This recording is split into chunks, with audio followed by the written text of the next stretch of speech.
Hi, welcome to Sound Techniques Part 1. We're looking at different ways sound is used to create an effect in a text. The first technique, which is the general term for everything else we're going to look in this clip, is repetition. That just means repeating things, saying things over and over. You can repeat sentences, you might have choruses in a song, lines in a poem, particular words, or even just sounds that are repeated.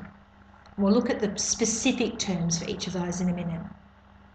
It's often used to draw attention to key ideas or feelings in a text. The more you say it, the more you must really mean it, is the idea. Depending on what is repeated and how frequently it's repeated, different effects can be achieved.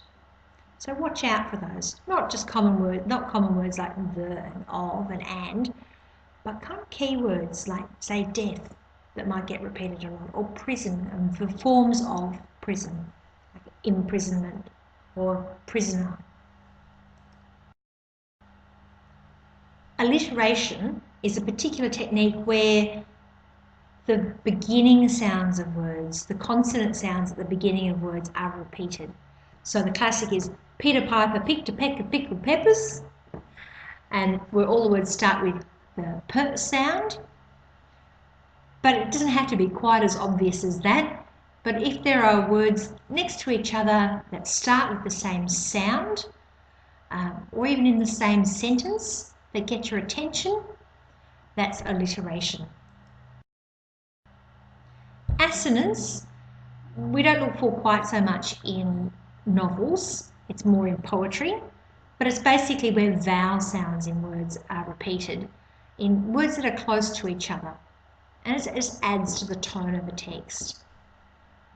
Probably you won't find examples of that in most of your novels, but when we look at poetry at the end of the term, it's handy to know.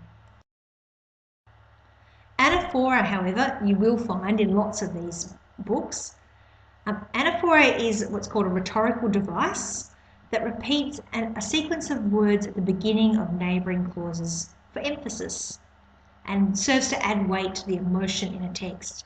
Essentially, it's the repetition of one word, two words, a few words at the beginning of sentences. So, or whole lines of poetry or whole sentences in a book.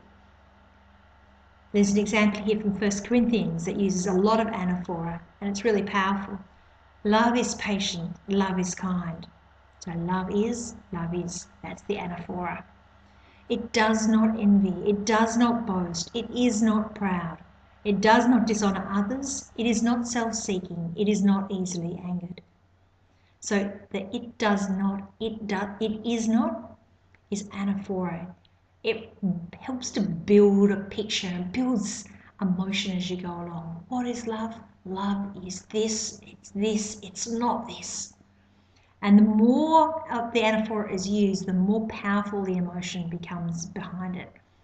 It helps to persuade the audience to feel the way that the poet or the writer intends. A refrain you'll find in poetry rather than in most books. It's just a line or lines that are repeated in music or in verse, the chorus of a song, for instance. When we get to poetry, we'll talk about that